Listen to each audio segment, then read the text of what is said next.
Avant l'opération, je me suis vraiment dit « Oh, je vais mourir maintenant et Christian est maintenant mort. » Et après, c'est la résurrection de Nadia.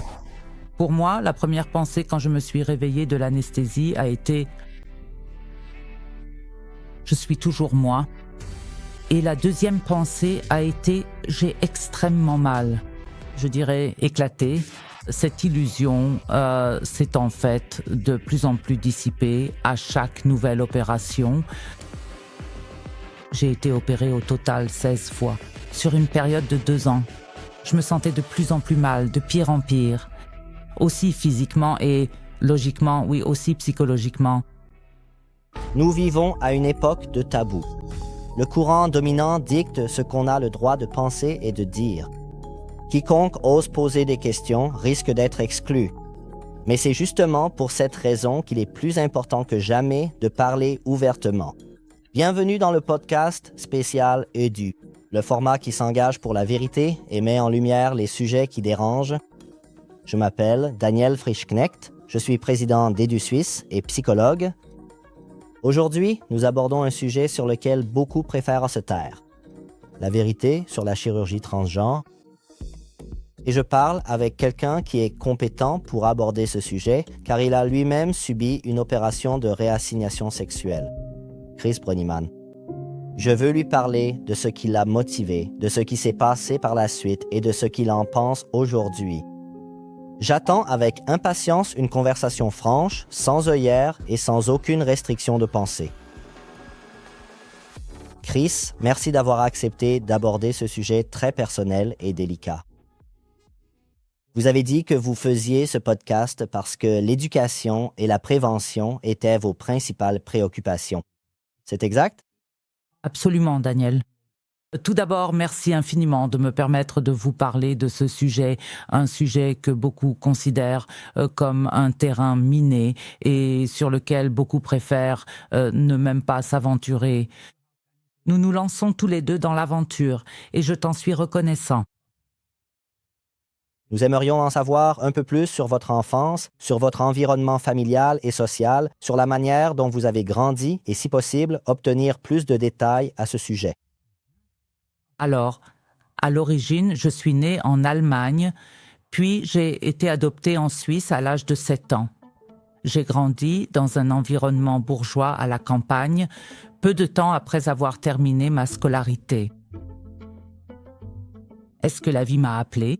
Je suis partie à l'étranger, j'ai travaillé comme steward sur des yachts, j'ai travaillé dans la restauration, mais j'ai aussi travaillé dans le secteur du textile. J'ai été attirée par Berlin, le Gotthard, la Nouvelle-Zélande, donc une vie sauvage, intense, aussi bien dans les hauts que dans les bas. Avais-tu beaucoup d'amis quand tu étais enfant? Non.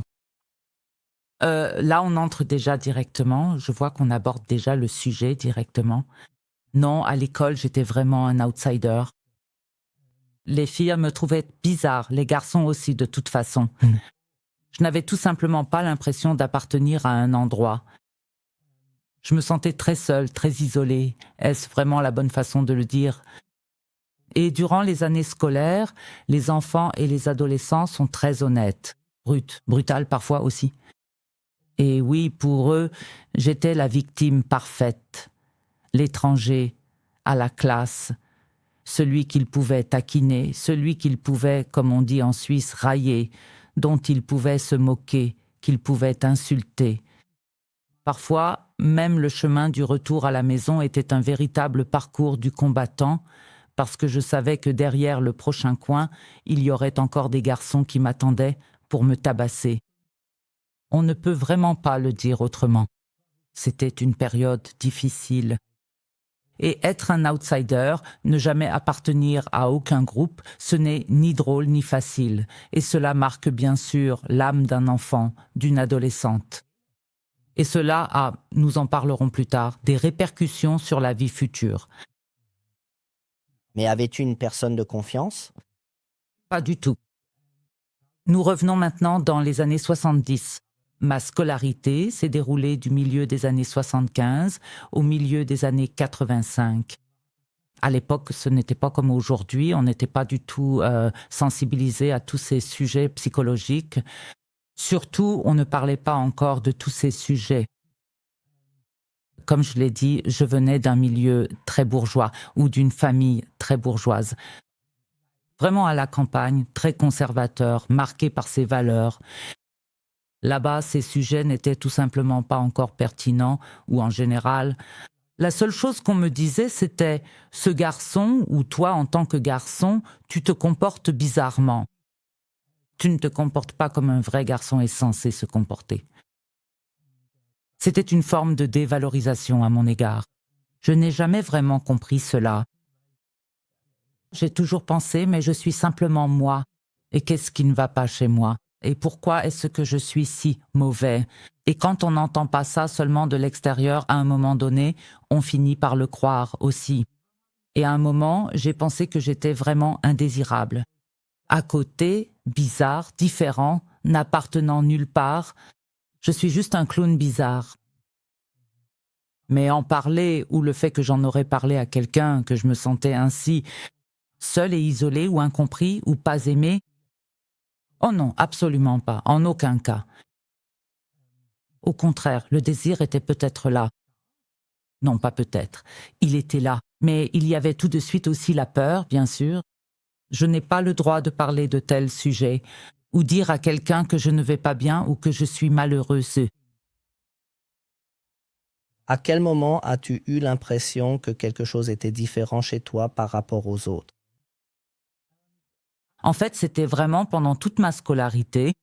Quand tu es l'exclu, quand tu n'appartiens à aucun groupe, quand tes camarades de classe te montrent qu'ils te trouvent bizarre, étrange, alors tu te développes aussi en conséquence. Et bien sûr, surtout à la puberté, où l'on commence à se découvrir soi-même, à percevoir qui l'on est, ce que l'on ressent, ce que l'on veut, où soudainement tout prend une autre importance, une importance plus profonde, où même la façon de vivre les choses change. C'est à cette période que j'ai vraiment ressenti que, quelque part, je vivais sur une toute autre planète que le reste des gens dont je pouvais observer le comportement. Ou bien ceux qui, de l'extérieur, me faisaient comprendre que j'étais d'une certaine manière vraiment étrange. Oui, et en fait, j'ai l'impression que ce sentiment d'être bizarre m'a accompagnée pendant toutes ces années. Mais en tant qu'enfant, on a toujours cette envie d'être aimé, de ne pas se faire remarquer de façon désagréable. Donc, par exemple, c'était très révélateur, ou du moins, avec le recul, je trouve cela très révélateur. J'étais aussi en même temps le premier de la classe. J'étais toujours celui qui était sage, qui respectait toutes les règles, qui n'embêtait pas les professeurs, contrairement aux autres garçons de la classe qui aimèrent bien le faire.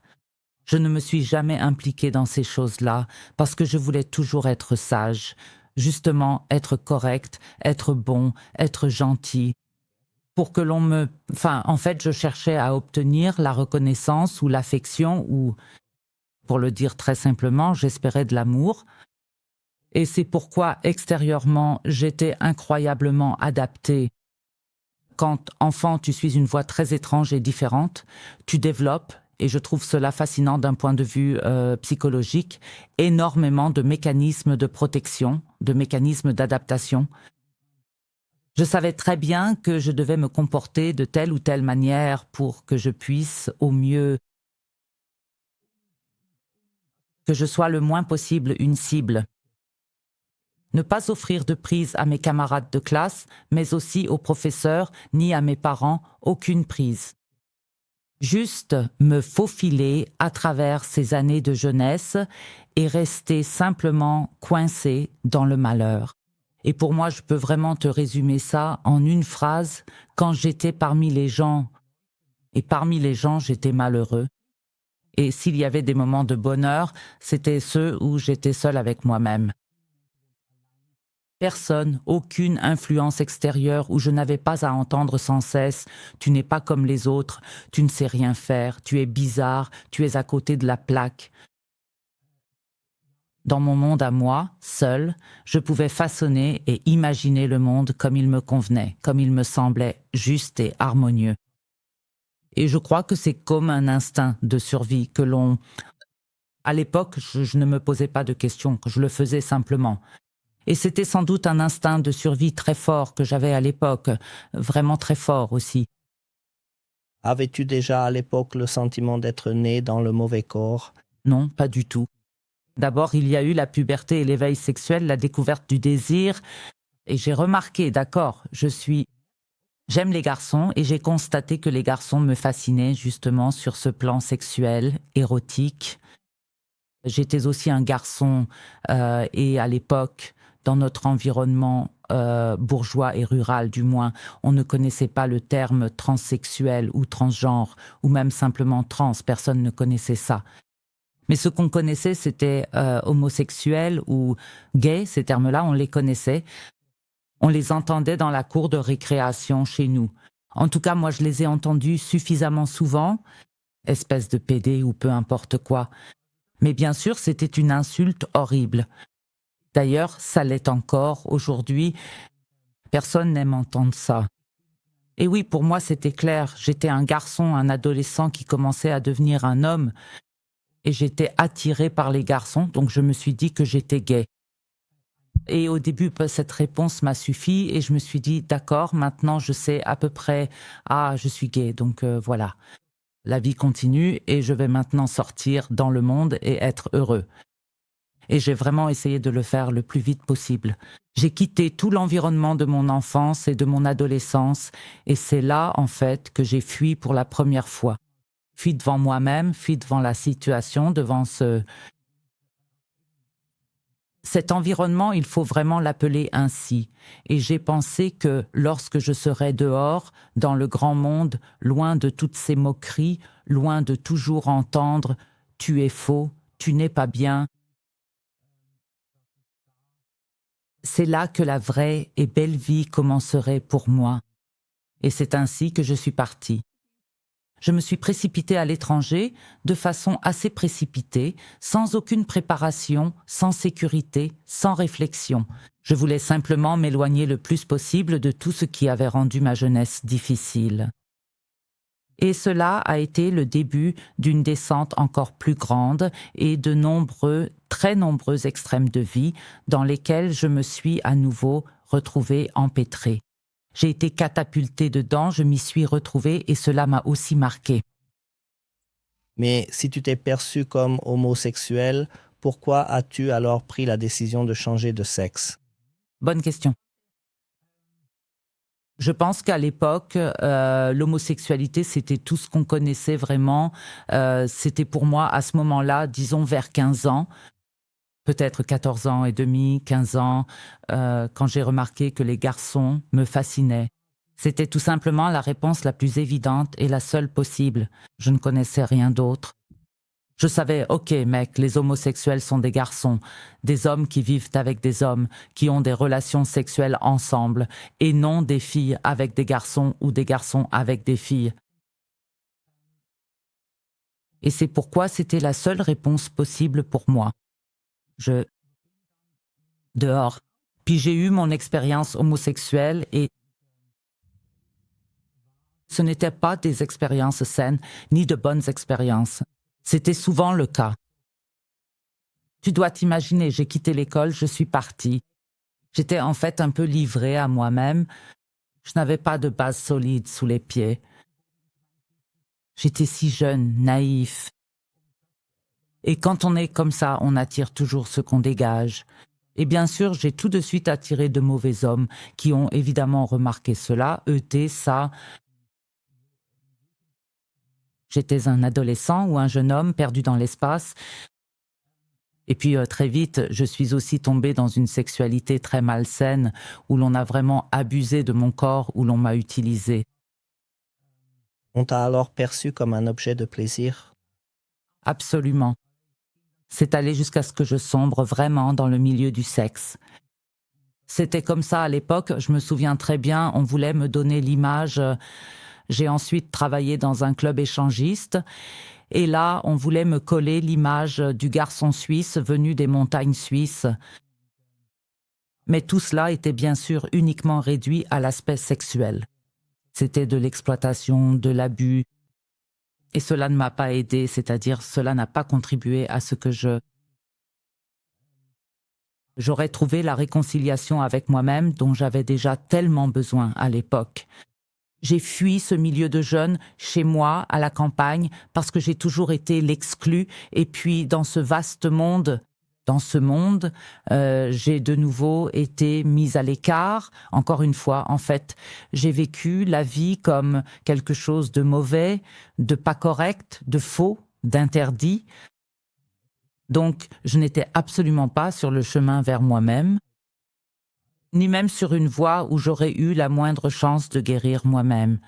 Au contraire, quand ça t'entraîne toujours plus loin, dans le milieu de la nuit, dans le business du sexe, quand on finit même par vendre son corps pour de l'argent, alors on est dans une détresse psychique et alors la vie devient sombre et noire et on se retrouve sur une route très lugubre, dangereuse et malsaine. Et cela te marque, bien sûr, de façon tout aussi malsaine. Vouliez-vous éventuellement ou peut-être envisager de changer de sexe à ce moment-là aussi parce que vous vouliez vraiment vous distinguer de cet objectivisme? Je crois que c'est à 19 ans que j'ai rencontré pour la première fois dans le milieu de la nuit une personne transsexuelle. À l'époque, on pouvait encore dire transsexuel. Aujourd'hui, on ne veut plus entendre ce terme. À l'époque, je suis tombée sur une femme trans. Elle était magnifique, elle dansait aussi dans un club de nuit. Je l'ai rencontrée. Elle m'a raconté qu'elle avait fait opérer son corps pour passer du masculin au féminin et qu'elle menait une vie formidable. Je ne l'ai connue que comme ça. Sous les projecteurs, sur scène, magnifique. J'ai vu comment tous les hommes l'admiraient. Pour moi, c'était comme une image de rêve. Waouh, il y a cette personne qui a fait ça et qui mène maintenant une vie formidable. Je vais faire pareil. Et alors moi aussi, je pourrais mener une vie formidable. Et puis, c'était comme une sorte de combinaison. Donc, grâce à cette rencontre, j'avais comme une deuxième solution, une solution supposée. Il n'y avait alors plus seulement l'homosexualité, mais aussi le terme trans. Et puis, j'avais déjà vécu mon homosexualité, mais d'une manière malsaine, ce qui m'a aussi causé beaucoup de souffrance, aussi bien psychique que physique. Et puis je tombe sur cette femme trans qui me raconte qu'elle a trouvé le bonheur grâce à cette transition, que ses problèmes ont disparu et qu'elle est heureuse. Aussi naïve que j'étais à l'époque, je me suis tout de suite jetée là-dessus en me disant « Super, si on peut prendre des comprimés et qu'un médecin à l'hôpital, un chirurgien, peut vous opérer chirurgicalement. Alors après, on devient une personne heureuse. Alors il faut que je le fasse parce que je veux enfin être heureux. Je veux enfin que quelqu'un me regarde et pas simplement qu'on détourne toujours le regard de moi. » Et en fait, à cause de cette seule rencontre, j'étais déjà dans la prochaine solution supposée. Et donc, je me suis retrouvée immédiatement prisonnier de cette contrainte et de cette vision étriquée, où je me suis simplement dit « Maintenant, j'ai la solution à tous ces problèmes, à ce sentiment de différence, à ce sentiment étrange, au fait d'être rejeté, au fait que l'on ne me perçoit pas comme il faut. » Ce n'est même pas à cause de l'homosexualité, c'est parce que je suis tout simplement dans le mauvais corps. J'insiste vraiment là-dessus parce que nous en reparlerons sûrement plus tard, car aujourd'hui, bien sûr, je pense tout à fait différemment. À l'époque, c'était très clair pour moi.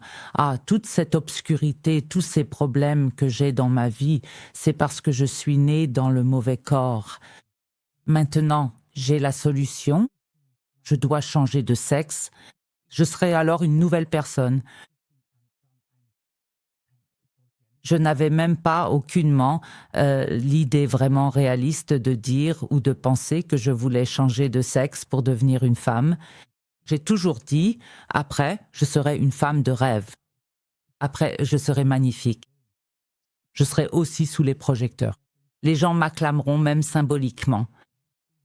J'étais vraiment naïf, je pensais qu'on pouvait le faire. Et ensuite, j'aurai la solution à tous mes problèmes. Et alors, la vie commence. C'est ce que j'avais déjà pensé pour la première fois à 15 ou 16 ans. avec le fait d'être gay, de sortir et de vivre la vie. Et puis tout ira bien, c'est exactement ce que j'ai pensé à nouveau à 19 ans avec le sujet de la transidentité. C'est la solution, je le fais et ensuite je serai heureux. Mais je n'ai jamais réfléchi une seule seconde à mon fort intérieur. J'étais vraiment, et je peux le dire très clairement, tout simplement assez naïf pour penser qu'on pouvait soigner mon âme avec des pilules et le bistouri du chirurgien et faire de moi une autre personne. Et bien sûr, c'est une énorme illusion et en conséquence, je me suis alors lancée là-dedans et tout s'est développé en conséquence de façon négative. C'était à nouveau le début d'une chute encore plus profonde, une descente qui semblait sans fin, et de plus de mal à mon âme, de mal à ma vie, une douleur qui ne cessait de grandir en moi.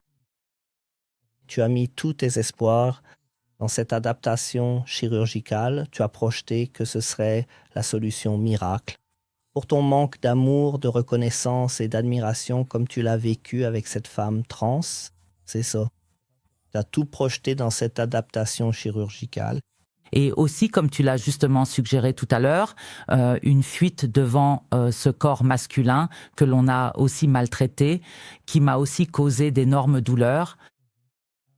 C'était vraiment... C'est le point crucial dans tout ce sujet de la transidentité.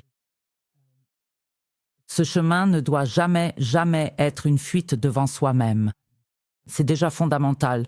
C'est l'erreur et la fausseté dès le départ. Et chez moi, c'était vraiment, de toute évidence, une fuite devant mon propre moi, auquel je voulais simplement échapper. Et j'ai alors cru à tort que, en changeant de sexe, je deviendrais aussi une autre personne. En fait, je n'ai jamais réfléchi au fait que je pourrais me faire opérer 100 fois. J'emporterai toujours mon âme, mon intériorité avec moi. Je n'ai pas réfléchi aussi loin. Je pensais vraiment que l'on pouvait régler ça techniquement avec des comprimés et le bistouri du chirurgien. Je n'ai jamais envisagé non plus que je devrais peut-être travailler sur moi-même ou regarder les choses en face. Pourquoi mon navire est-il à ce point en perdition? Pourquoi suis-je dans une telle misère? Je me suis précipité là-dedans comme un train à grande vitesse. Le mal était logiquement fait après coup. Mais à ce moment-là, tu n'as jamais cherché une aide psychologique ou un avis extérieur? Parce que des sujets comme le comportement de fuite, par exemple, auraient peut-être été abordés, mis sur la table.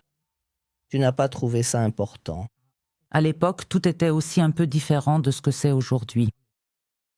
À certains égards, c'était même mieux organisé qu'aujourd'hui. En fait, à 19 ans, j'ai découvert ce transfert. Je le voulais aussi. Je suis tout de suite retournée en Suisse. Je suis allée à Bâle, à l'hôpital universitaire. Je me suis présentée à la clinique universitaire, je voulais le faire.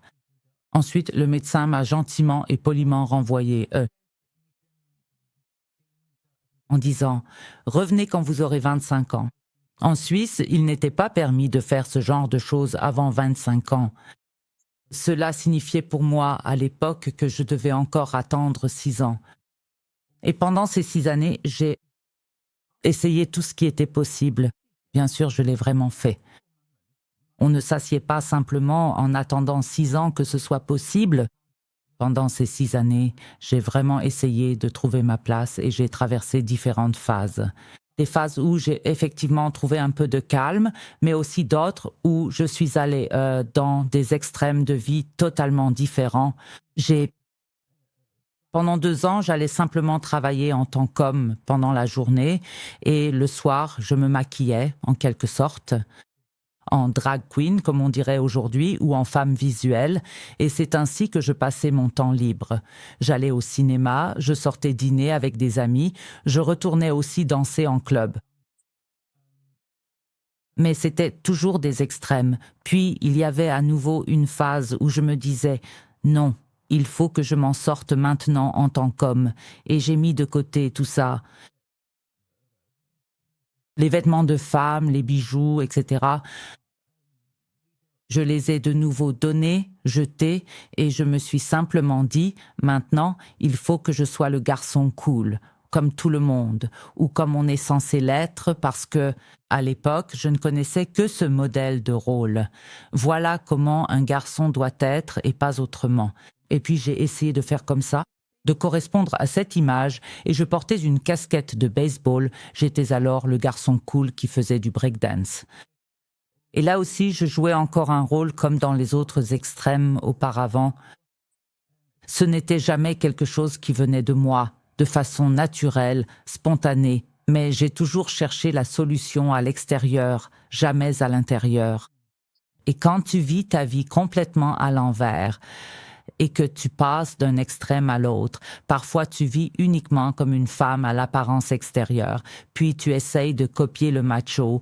Ensuite, tu te retrouves dans le milieu des boîtes de nuit, puis à nouveau dans un travail sérieux, puis encore dans un autre extrême. J'ai ensuite vraiment travaillé dans des cercles de millionnaires et de milliardaires, et je me suis à nouveau projetée dans ce monde-là. Rien n'a aidé. Je pensais toujours que ça irait un peu mieux maintenant. Et puis j'ai de nouveau remarqué, parce que logiquement je m'emmenais toujours avec moi, oh non, ça ne va encore pas, encore du drame, encore du malheur, que je me sens malheureuse. Donc encore une fois, fuir et chercher autre chose. Et c'est ainsi que j'ai traversé ces 6 années, et à 25 ans. Malheureusement, à ce moment-là, la drogue était aussi déjà entrée en jeu. Je suis alors vraiment tombée profondément dans le milieu de la drogue et je m'en sortais tant bien que mal. Puis, à 25 ans, je suis retournée en Suisse, mais cette fois à Zurich, parce que j'avais enfin le droit légalement de faire cette transition. Et là, la loi aurait exigé 2 ans d'accompagnement psychologique, de expertise psychiatrique ou psychothérapeutique qui prouve que l'on porte vraiment cette transidentité en soi. Et ensuite, une fois que cela est fait, on a le droit de poursuivre avec le traitement médicamenteux. Mais voilà, j'étais en pleine période de vie extrême et puis je suis revenue à ce moment-là. Et là, déjà à moitié détruite par la drogue, je n'avais vraiment pas envie de passer 2 ans à faire ça bien. Lentement, étape par étape, m'asseoir avec un psychologue et travailler sur moi chaque semaine. Non, j'étais bien trop remplie de stupides illusions. Et surtout, j'ai toujours pensé, par exemple, que j'allais obtenir ce que je voulais sur le moment, sans du tout comprendre les liens. Je n'étais pas du tout prêt à reconnaître les liens ou à me changer, à m'y ouvrir. Et c'était pareil avec cet accompagnement psychothérapeutique. J'ai alors très vite rencontré quelqu'un qui m'a délivré un certificat après un entretien contre beaucoup d'argent. J'ai alors payé, à l'époque c'était beaucoup d'argent, 700 francs, mais j'avais en main 2-4 pages où il était écrit « Oui, nous attestons », donc c'était un faux rapport. Donc, c'était déjà préparé? D'accord. Oui, bon, nous avons eu un entretien ensemble et cette personne m'a simplement dit « Ça te coûtera 700 francs et je l'écris pour toi ». Et je l'ai alors pris. Ensuite, il fallait encore le 2e rapport d'expertise et là, j'avais déjà pris rendez-vous à l'hôpital universitaire de Zurich. Là, j'ai été ensuite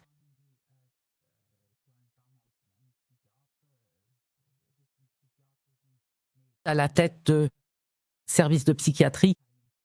Il avait rédigé ses rapports d'experts à l'époque. J'y ai passé 20 minutes une fois, seulement 20 minutes. Et il m'a remis la lettre parfaite feu vert, c'était clairement indiqué. Diagnostic transgenre primaire. Cette personne est prête pour une transition ou un changement de genre. Mais pour être honnête, je dois dire que cela se produit à nouveau très fortement aujourd'hui. Mais déjà à l'époque, sans Internet, j'ai moi-même commis cette erreur. Là aussi, je savais très bien si j'étais honnête et que je m'asseyais simplement pour parler avec lui et que je le laissais vraiment regarder au fond de mon âme, alors ce feu vert n'aurait pas été donné aussi rapidement. Et ce n'est pas ce que je voulais. Donc je savais très bien que j'allais maintenant dans ce bureau ou ce cabinet, salle de consultation, peu importe. Et si je dis ceci, cela et encore cela, et que je me comporte de telle ou telle manière, alors je le trompe parfaitement. Et j'y suis parvenue. C'était un professeur très reconnu. Et au bout de 20 minutes, j'avais le 2e rapport d'expertise en poche. J'ai su parfaitement lui vendre l'illusion que j'étais vraiment principalement trans. Et pour moi, tout allait bien dans le monde. Je pouvais éviter ces pénibles séances de thérapie par la parole. Et surtout, j'arrivais beaucoup plus vite, logiquement, aux hormones. Et c'était bien mon objectif. Je ne voulais pas travailler sur moi-même. Je voulais des médicaments et le scalpel le plus vite possible pour enfin devenir cette femme de rêve et commencer ma vie. Que ma vie commence enfin. Et oui, et ensuite je suis allée avec ces 2 expertises, l'une falsifiée, l'autre obtenue par tromperie, ou peu importe comment on veut appeler ça. Marc, je suis donc allée en endocrinologie, et puis tout a commencé, curieusement, par le bloqueur de puberté. Mais à l'époque, j'avais déjà 26 ans.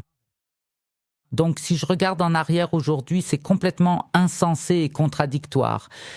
On n'a pas besoin de me donner, à 26 ans, alors que ma puberté est déjà loin derrière moi, encore des médicaments bloqueurs de puberté. Bref, il y avait le traitement standardisé, qui existe encore aujourd'hui. On commence donc avec des bloqueurs de puberté qui, soit dit en passant, sont les mêmes substances qu'on administre aussi aux délinquants sexuels pour stopper leur libido. Ce ne sont pas simplement, comme on voudrait le faire croire aujourd'hui, des pilules de style de vie qu'on avale rapidement et qui n'ont aucun effet secondaire.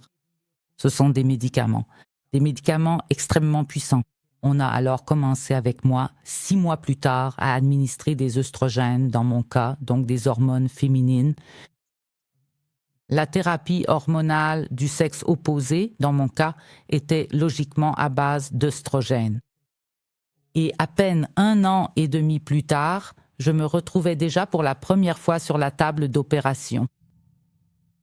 Mais avais-tu vraiment l'impression que si toi et les médecins étiez prêts, ton corps serait aussi prêt pour cette adaptation? J'étais le dompteur de mon corps. Je le raconte maintenant tel que je l'ai vécu à l'époque. Aujourd'hui, je pense différemment, de façon plus nuancée, à toutes ces choses. À l'époque, je ne réfléchissais à rien. Je ne regardais même pas vraiment ce qui se passait. Je ne prenais pas soin de moi. Je pensais, je le veux, donc je le fais. Et quand on voit la solution à l'extérieur, quand on peut simplement avaler des comprimés et que le chirurgien fait le travail, alors je n'ai rien à faire. Je dois juste vivre. Et la solution arrive comme par magie, sans que j'y contribue vraiment. Et après, je deviens cette femme de rêve. J'avais cette image suridéalisée que je deviendrais cette femme de rêve et que le monde entier serait à mes pieds. J'étais en fait arrogante envers ma propre vie. Je n'étais pas réceptive aux conseils bien intentionnés. Je ne voulais même pas les entendre. En plus, à l'époque, c'était encore beaucoup plus tabou qu'aujourd'hui. J'ai donc pu emprunter ce chemin merveilleusement en secret, à l'abri des regards. Et c'est vraiment le cas, j'ai piétiné ma vie. Et j'ai reçu la facture pour ça plus tard, et logiquement la facture pour ça aussi. Et dans une certaine mesure, pas seulement dans une certaine mesure, je comprends pourquoi. Après l'opéra, comment décririez-vous la vie autonome du corps? A-t-il résisté? Ils ont opposé une très forte résistance. Je me suis réveillée immédiatement après la première opération. C'était tout un rituel. Avant l'opération, je pensais vraiment que j'allais mourir. Et Christian est maintenant mort. Et ensuite vient la résurrection de Nadia. Dramatique, avec une musique de Bergolese, Stabat Mater. Je le fais encore aujourd'hui. C'est une musique qui me touche beaucoup émotionnellement, mais à l'époque, c'était vraiment d'homme à homme. Et après l'opération, j'aurais normalement dû me réveiller, avec ce sentiment de soulagement dont on parle, avec cette euphorie. Waouh, j'ai réussi. Pour moi, la première pensée quand je me suis réveillée de l'anesthésie a été « Je suis toujours moi ». Et la deuxième pensée a été « J'ai des douleurs extrêmes ». En fait, je n'ai même pas prêté attention à la pensée. Je suis toujours moi. Je l'ai tout de suite repoussée aussi. Mais c'était dans les toutes premières secondes où j'ai recommencé à penser consciemment après l'anesthésie. C'était déjà quelque chose de très très clair. Donc à ce moment-là, j'avais en fait mon corps ou mon esprit m'a clairement parlé et m'a confronté à la réalité. Une image idéalisée s'est-elle brisée? Brisée? Non, parce que j'ai repoussé cette pensée, j'y ai encore un peu tenu, mais seulement en surface. Je me suis alors simplement dit, bon, maintenant j'ai certes ce corps et j'ai des douleurs et tout, c'est encore un peu absurde, mais je suis désormais cette femme de rêve. Et à l'époque, donc à cette période, ma perception de moi-même et la perception extérieure étaient très éloignées l'une de l'autre. De l'extérieur, on me voyait comme amaigrie, en mauvaise santé, sans réseau social, les opérations complètement ratées et bourrées de médicaments. Ma propre perception était « maintenant je suis en sous-poids, tout cela à cause d'une mauvaise vie ». Mais moi, je me voyais comme ça. Super mince signifie super belle, super attirante. Et puis, bien sûr, je me promenais avec des petits tops courts, beaucoup trop voyantes. Rien n'allait chez nous. Tout en nous était en quelque sorte une apparition grotesque. Mais je m'accrochais encore exactement à ça et je m'y suis cramponnée aussi longtemps que j'ai pu. Je dirais que cette illusion a éclaté de plus en plus à chaque nouvelle opération.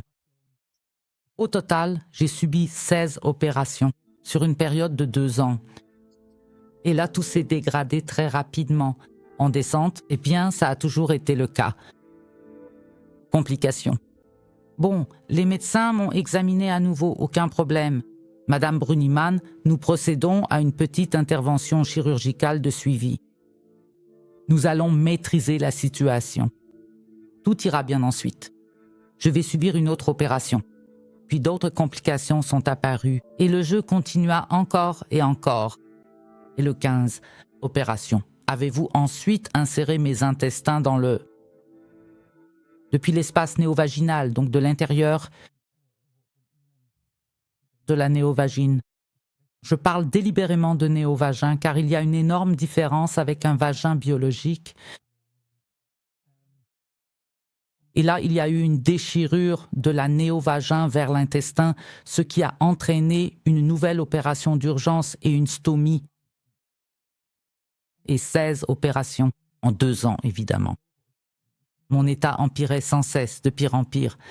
Aussi physiquement et logiquement, oui, aussi psychiquement. Donc la spirale descendante était tout simplement extrême. Ce n'est qu'après 16 opérations que l'hôpital universitaire a déclaré ce que je trouve intéressant, que mon dossier était clos et qu'il ne pouvait plus rien faire pour moi. Et là, je crois qu'à ce moment-là, j'ai touché le fond. C'était la première fois. Point de non-retour. Oui, et à partir de ce moment-là, l'illusion s'est vraiment dissipée. Mais tout cela coûte aussi beaucoup, toutes ces opérations. Alors, qui a payé pour tout ça? Oui, nous vivons en Suisse, dans un pays privilégié. Si l'on remplit toutes les conditions légales en suivant un accompagnement psychologique, en réalisant tous ces rapports d'expertise, alors déjà, à l'époque, c'était pris en charge par la caisse maladie. D'ailleurs, c'est encore aujourd'hui un système bancal en Suisse, donc cela dépend de la façon dont tu es assuré, auprès de quelle caisse maladie tu es assuré, dans quel canton tu vis. Ça fonctionne un peu différemment partout. En principe, l'idée générale était que tout ce qui est médicalement nécessaire est pris en charge par la caisse maladie. Et tout ce qui va au-delà, comme les opérations de féminisation ou la reconstruction mammaire ou autre, il faut le payer soi-même. Mais maintenant, c'est justement ça. Chaque caisse maladie en prend en charge une, d'autres interventions, une autre ne les prend pas en charge. Dans mon cas, c'était même ainsi qu'une opération mammaire a été associée à une opération du nez.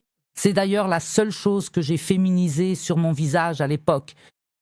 Et je n'ai pas eu à la payer. Le chirurgien a dit « Puisqu'on t'a déjà sur la table d'opération et qu'on fait la poitrine, allez, on rend aussi ton nez un peu plus féminin. » Et c'était de la musique à mes oreilles, parce que c'était encore un pas de plus vers mon prétendument une image de femme idéale. Et je dois dire très clairement, si j'avais dû payer cela moi-même, je n'aurais jamais pu faire cette opération de réassignation sexuelle. Et il faut vraiment, pour être juste, et je trouve cela important, que les personnes trans aient aussi la conscience et la gratitude de pouvoir vivre dans un pays où l'on peut bénéficier d'une telle aide ou d'une aide financière de ce type, même pour ce genre d'intervention.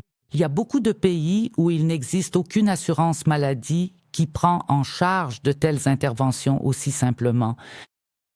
Et cela implique, il faut en être conscient qu'en plus de la gratitude, il faut aussi un peu d'humilité face au fait qu'une telle possibilité nous soit offerte. Et je pense qu'encore aujourd'hui, si c'est vraiment la bonne voie et qu'une caisse d'assurance maladie aide et qu'il y a aussi des médecins qui peuvent t'accompagner, alors c'est tout simplement parce que nous avons la chance de vivre dans un pays extrêmement privilégié. Et il faut en avoir conscience. Mais, et nous en parlerons certainement encore suffisamment, il existe aussi exactement le contraire. Et c'est justement le gros problème actuellement, à savoir qu'il y a partout des personnes qui suivent ce chemin médicalement et que les caisses d'assurance maladie paient.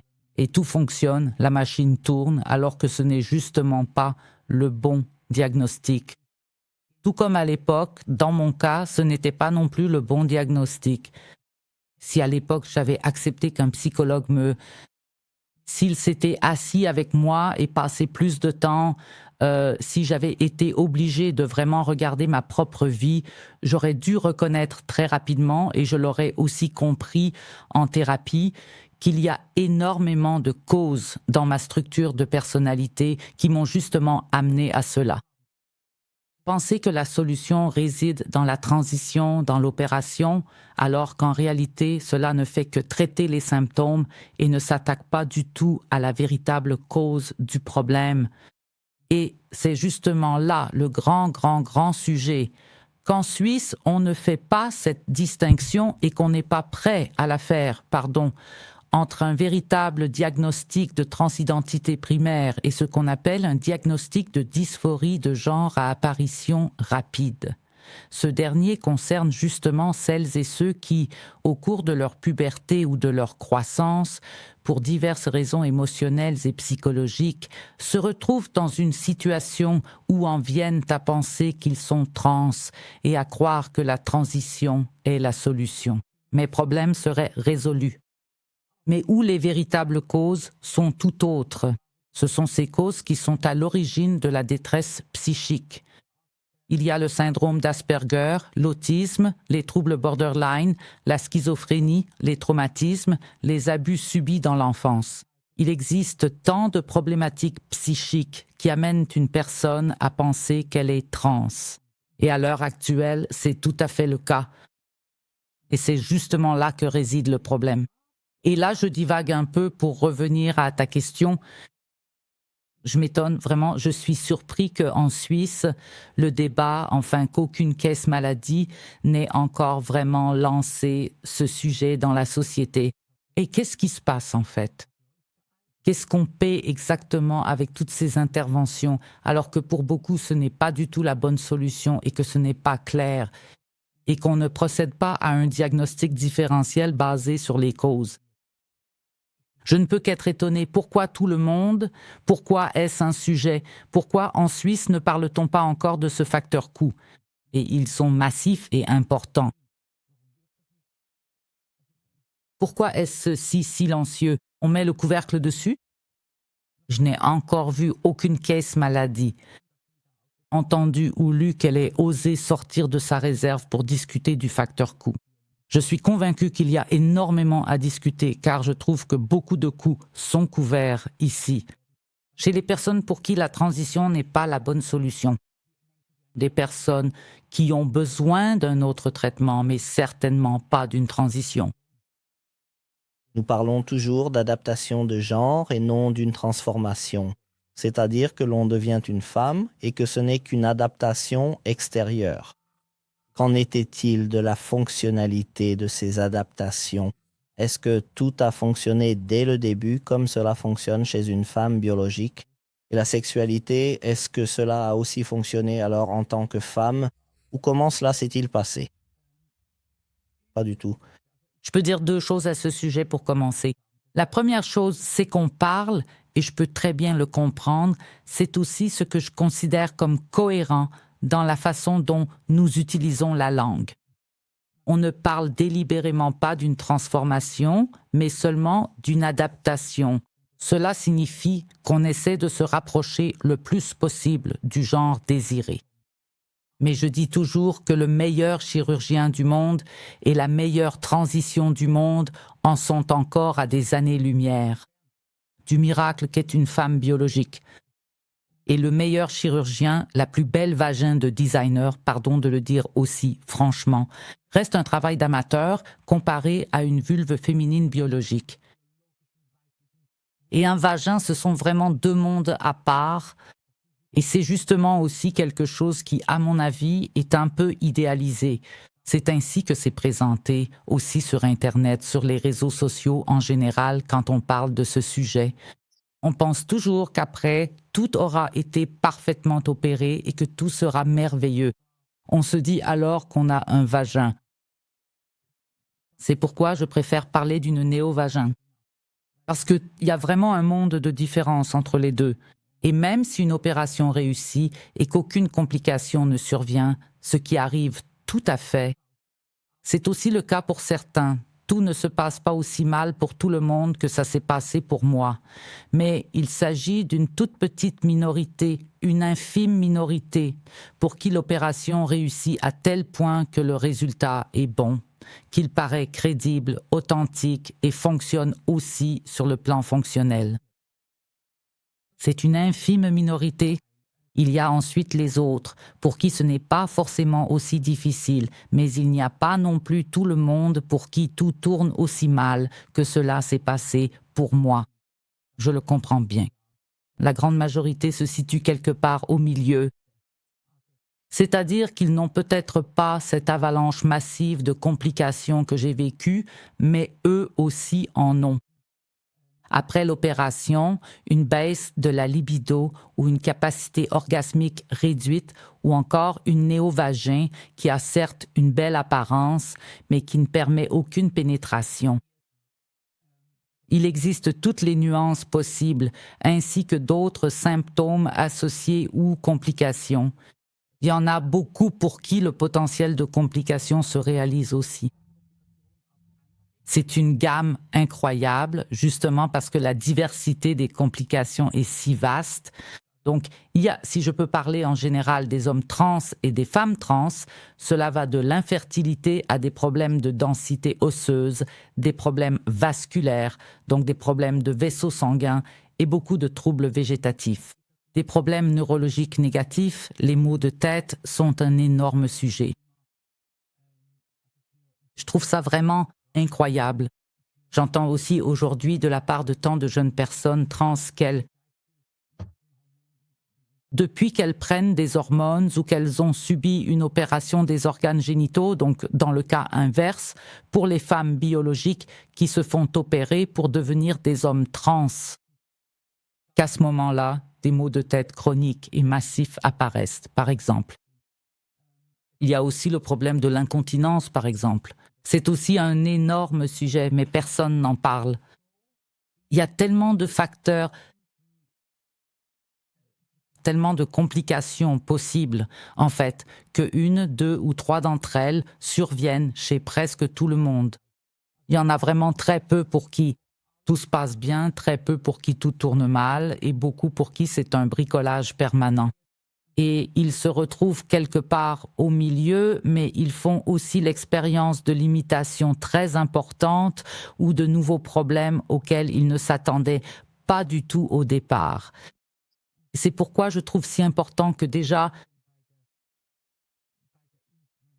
lors de l'information, mais aussi dans le conseil ou l'accompagnement, on soit déjà précis à ce moment-là. Qu'on mette vraiment tout le spectre clairement sur la table et qu'on nomme les choses, qu'on attire l'attention là-dessus et qu'on présente tout cela comme une conséquence possible, un risque, une séquelle à long terme ou une complication, qu'on mette tout sur la table même si la personne est jeune et peut-être n'a pas envie d'entendre tout cela. Ou peut-être qu'elle repousse ça et pense « oui, mais pas moi. Je veux être cette femme de rêve maintenant ou cet homme super cool. » Non, il faut aussi que tu sois capable de vraiment t'occuper de tout ce qui peut représenter un potentiel de dommages ou de complications. Et c'est énorme. Et pour moi, pour répondre à ta question, le corps n'a absolument pas fonctionné. Et en fait, il s'est vraiment rebellé très fortement. Chez moi, le problème des maux de tête est devenu extrêmement fort. Cela a même conduit au point où j'étais en incapacité de travail pendant cette période. J'étais plus souvent à l'hôpital qu'à l'extérieur. J'étais vraiment une épave, il n'y a pas d'autre mot. Et ce néovagin, après 16 interventions, était tellement cicatrisé et à nouveau effondré. Vous devez l'imaginer. C'est un exemple absurde, mais je n'en vois pas de meilleur. Si nous avons un trou dans l'oreille pour les boucles d'oreilles et que nous ne portons pas de boucles d'oreilles régulièrement pendant une période prolongée, le corps a tendance à le refermer. C'est la guérison. Et la même chose se produit là-bas aussi, en bas chez les femmes transgenres opérées. Donc cette cavité néovaginale cherche naturellement à se refermer sans cesse. Et tu dois constamment lutter contre cela, à condition d'avoir une vaginoplastie qui corresponde vraiment à une anatomie fonctionnelle. Mais cela nécessite suffisamment de tissu cutané pour que le chirurgien puisse créer une néovagine suffisamment profonde et large. Ce qui est aussi difficile et ce qui me manque beaucoup dans le débat actuel. Tout le monde parle de ces bloqueurs de puberté, de commencer ces médicaments dès 12 ou 13 ans, avant même la puberté. Cela arrête la puberté, donc chez les garçons biologiques qui se déclarent trans et veulent devenir femmes, cela arrête aussi le développement du pénis. Autrement dit, le chirurgien se retrouve 2, 3, 4, 5, 6 ans plus tard avec un pénis ou un pénis d'un adolescent prépubère devant lui, c'est-à-dire sur la table d'opération. Maintenant, comment veux-tu créer chirurgicalement une ouverture vaginale fonctionnelle suffisamment grande, il faut appeler les choses par leur nom, suffisamment profonde quand tu as si peu de matière à disposition? Cela entraîne déjà la première complication, à savoir qu'on transplante alors des parties de l'intestin, du rectum, pour élargir et approfondir le tout. Mais cela a pour conséquence, et personne n'en parle car c'est un énorme tabou, que la femme trans opérée a un néovagin qui sent extrêmement mauvais, vraiment très fortement, à cause de la muqueuse intestinale. Cela influence de manière tout à fait logique la conscience corporelle saine, une sexualité épanouie, des problèmes dans une éventuelle relation de couple. Donc, tu vois, c'est comme des dominos. Il y a tellement de choses dont, à mon avis, on ne parle pas ouvertement aujourd'hui, qu'on ne nomme pas clairement tout ce qui en fait partie et qui, comme complication possible, et cela arrive bel et bien régulièrement, accompagne ces interventions incroyables, je ne peux pas les appeler autrement. Comprennent, ce sont des interventions limites et, de mon point de vue aujourd'hui, parfois même des interventions qui franchissent les limites. Et elles ne devraient être pratiquée, et c'est ce que je trouve aujourd'hui tellement problématique de mon point de vue. Elle ne devrait être réalisée que lorsque c'est la toute dernière possibilité, le seul chemin possible pour la personne concernée. Cela ne devrait être envisageable que lorsque toutes les autres options et modes de vie ont été suffisamment examinés et qu'il s'avère vraiment qu'il n'y a pas d'autre solution possible. Mais ce qui se passe en réalité, et c'est d'autant plus vrai chez les jeunes influencés par les réseaux sociaux, c'est qu'ils considèrent tous ces médicaments et opérations comme le premier choix. La seule première option comme le seul véritable chemin à suivre. Et cela est faux. Dans chaque cas possible, donc chaque opération ce qu'on peut éviter, ce qu'on ne fait pas, présente déjà, indépendamment de toute conséquence ou complication, un avantage en soi, la santé. Et cela, les jeunes d'aujourd'hui ne le comprennent tout simplement pas. Et j'accuse aussi les spécialistes qui soutiennent fortement le modèle de traitement dit affirmatif actuel. Ce qui est absolument le cas en Suisse, en Allemagne et en Autriche. C'est pourquoi je trouve cela tellement erroné, c'est pourquoi je prends une position aussi claire et je m'y oppose et j'essaie de secouer les consciences, de montrer les choses, y compris en parlant de sujets intimes. Ce n'est pas facile pour moi non plus de parler de choses comme l'incontinence, d'un néovagin qui ne fonctionne pas, ou de la perte de la capacité à avoir un orgasme. Je vis désormais depuis. Attendez, il faut que je réfléchisse depuis 1997, après avoir commencé les bloqueurs de puberté, qui ont justement stoppé la testostérone, en 1997, le 17 juillet. Bon sang, ça fait 29 ans que je vis sans capacité d'orgasme. Et ce n'est pas parce que c'est psychologique, on dit toujours que l'orgasme se ressent dans tout le corps, dans chaque partie. Mais moi, physiquement, après 16 opérations, tout est très fortement cicatrisé, adhérent. Et là, tout simplement, il n'y a aucune sensation et aucune capacité de stimulation. Et essaie de vivre 29 ans comme ça. Si cela avait été ne serait-ce qu'un sujet à l'époque, si j'avais su que cette possibilité existait. Et quand je regarde en arrière maintenant ce que cela signifie, vivre avec ça pendant 29 ans, il est logique que j'ai aujourd'hui une autre opinion sur le sujet et que je trouve important qu'on n'évite pas, comme on le fait dans ce modèle affirmatif, toutes les questions gênantes autant que possible. Nous ne voulons pas inutilement accabler les jeunes avec des sujets difficiles et des questions compliquées. Quelle absurdité. Il faut que c'est quand un jeune qui veut emprunter un chemin aussi fou, qui aura des conséquences pour le reste de sa vie au final, que ce soit en bien ou en mal, mais cela aura des répercussions jusqu'à la fin de sa vie. À mon avis, ce jeune doit simplement être capable de faire face à toutes les questions, même les plus désagréables ou intimes, et de s'y confronter. Sinon, pour moi, c'est une mauvaise information, une information négligente et unilatérale. Et je trouve cela absolument irresponsable de la part des soi-disant centres spécialisés en genre que nous avons ici en Suisse, et qui continuent toujours à bavarder bruyamment. Oh, nous faisons l'éducation sexuelle correctement et tout se passe bien. Il n'y a aucune pression et nous avons tellement de temps. C'est tellement absurde et insensé. J'ai tellement d'exemples de jeunes où je dois lire des protocoles. Je reçois des comptes rendus qui montrent à quel point c'est unilatéral, à quelle vitesse aujourd'hui un jeune est déjà entraîné dans une structure spécialisée en genre, sur ce chemin de la transition. Il y a tellement de choses qui ne vont pas, tu le ressens aussi, là je suis dans mon... Mais je trouve que si personne d'autre ne le fait, si on regarde vraiment honnêtement et qu'on en parle ouvertement, alors je le fais moi-même. Et même si cela me demande souvent de surmonter mes propres réticences, je le fais parce qu'il s'agit de prévention. Et c'est très important pour moi. Prévention, information avant l'opération. C'est une belle conclusion pour cette première partie.